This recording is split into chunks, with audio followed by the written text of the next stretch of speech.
Thailand, a land of contrasts, a place where ancient temples meet neon-lit streets. It's a destination that promises adventure, indulgence, and the unexpected. But for many, it's the hidden side of Thailand that truly captivates, a world of desires, fantasies, and forbidden pleasures. Today we delve into a personal journey, a tale of a subscriber called Paul from America who traded the ordinary for the extraordinary, a man who dared to explore the darker side of paradise. That happened to me back in 2019, when I took my first trip to Thailand. A good friend at work had shared a few stories with me from his earlier days as a young Marine, plundering Pattaya on shore leave. I had never had such experiences, and after living a lifetime as the stereotypical dutiful yet frustrated husband, I finally took an uncharacteristic turn myself. It was remarkably easy to book a ticket a few months out, and just as easy to develop a cover story about a fictional 2-week work trip to a very remote area in Arizona with poor to no cell service. When the day came to board that plane, I honestly felt a little numb, and more than a little surprised that I was actually going through with this insane covert solo vacation. My prep work was reading as much about the scene as I could, as well as investigating the online community and dating apps. Although I felt prepared, it was still overwhelming. Bangkok is such a city of contrasts and so different from the Midwestern US community where I live. But it ignited a fire within me that had been smoldering for years. After 3 nights of indulging at Nana Plaza, with days spent exploring the side streets filled with bars and massage parlors, I decided to take the free hotel shuttle to their sister hotel in Pattaya. The rest of my first vacation to Thailand was a whirlwind of bar girls, freelancers, soapy massages, and drinking coconut water on the beach during periods of rest and recovery. I know there's so much more that I missed, but I did my best in the limited time I was there, and honestly left feeling that a weight had been lifted off my shoulders. The best description of the experience was that somehow, when I stepped out of the Bangkok airport, I had been transformed into a rock star, and that every woman wanted a piece of me. It was a completely foreign experience, one that I've never had before in my life. Adult Disneyland indeed. Unfortunately, COVID-19 burst into the world just a few weeks after I had left, and I spent the next few years soaking in fond memories and vague plans for a return trip.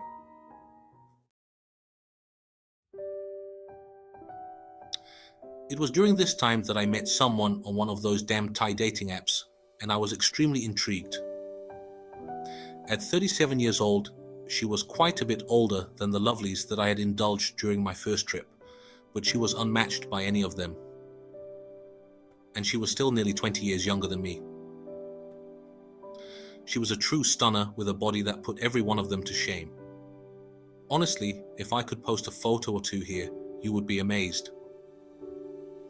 The only flaw that covered part of her back and left side, and breast implants that were not quite perfect, but both of those could be easily overlooked. Although I'm pretty sure that at one time she had been a bar girl.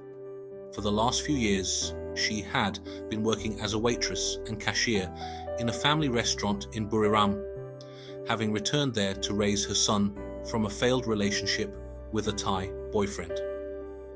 We spent months chatting online through texts and video calls, and the attraction became too great for me to resist. So, in 2022, I again flew halfway around the world, but this time it was to meet one woman, not all of them. Our first visit was brief, just 4 days, but absolutely overwhelming. She was playing the long game with me and treated me like royalty. I've never had a woman be so exciting, so submissive, or so passionate as she was with me. I was staying in one of the nicest little hotels I've ever been in, just a few blocks from her house. She loaned me her son's moped so I could explore the area while she worked during the day. In the evenings, I met her family, visited her house, and spent nights with her in total bliss. To say that the girl knew how to push buttons was an understatement.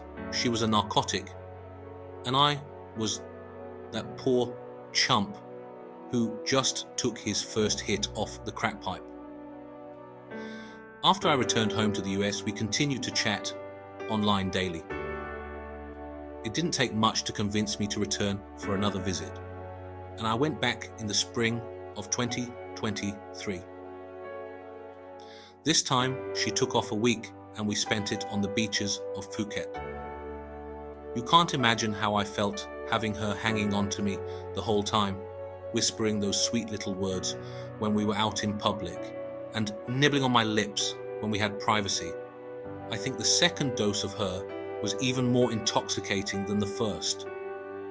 Never in my life had I been with one of those women who men, and some women, stop and stare as she walks past. Now, it wasn't just me who was the rock star. I was the rock star with the supermodel girlfriend. The week ended, and even as I packed my bags and left her, I knew that it was simply a fling that couldn't continue. I had a real life back home, with real responsibilities that won't disappear. I also knew that she looked at me as a potential life raft, someone who might just save her from being stuck as a waitress in rural Thailand. Deep down inside, I knew that she had a past and was probably as cunning a woman as I'd ever met, but I couldn't really blame her. This was the lot that life had given her, and she was trying to make the most of it while maintaining a little self-respect. For all outward appearances, she seemed totally in love with me, but I couldn't shake the feeling that I could easily be substituted for any middle-aged man with a few dollars in his pocket. When I returned home, and after some deep thought, I abandoned the silly fantasies of giving up everything in my life and running off to Thailand to marry her. I knew it wasn't going anywhere, but that's a bitter pill to swallow when a large part of you actually enjoys the feeling of believing your fantasies. So I told her that our lives were just too different and too far apart, and that it wasn't fair to hold her to a relationship where we would only see each other once or twice a year. She understood and took the news very well. Perhaps too well for my liking. But we left on good terms, and I felt that reopening that door someday might be possible. Now, almost a year later, I realized that was more of me fooling myself. Messages went from being rare and brief to being unopened and unanswered. In our last exchange, I told her that there was a possibility that I could return for another visit, but her late reply was that it was not a good time and that she was just too busy trying to get her new business up and running. It's hard to digest at times, but I'm very sure that she's moved on to someone else, putting the same energy and devotion into spinning that web that she was with me. It's a web that I escaped from, but with quite a few strands still attached. I'm planning another trip back in a month or so, and I'm not sure I'll be able to feel the same high I did with that incredible girlfriend experience that I stumbled into. Will the freelancers or bar girls excite me? Or has the bar been raised so high that I won't really enjoy my time like before? Honestly, I don't know. To me, there's definitely an emotional component, and I don't feel that with a short timer who constantly checks her phone. Regardless, I'm destined to wander the COI's and Beach Road, trying to recapture a little of that feeling temporarily. What am I looking for now? Well, they say that the best way to get over what you think is the one is to put at least 10 more good notches in your belt. Maybe I'll find someone who makes me forget about her and the way she could make me shiver. That's my Thailand story. In the entirety, it hasn't been the experience I expected, although it wasn't at all unwelcomed. And in many ways, it's been much more overwhelming than anticipated. But that's just me. Your own experience has probably been different. I think it's been a little therapeutic to briefly tell you here. If you enjoyed this video, please give it a thumbs up and subscribe to my channel for more Thailand stories like this. And don't forget to leave a comment below and let me know your thoughts. Your support means the world to me.